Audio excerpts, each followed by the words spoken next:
Ala. Jest więcej.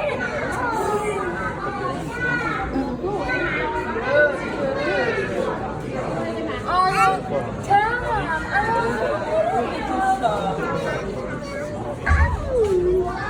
można ci zdjąć czapeczkę, wiesz?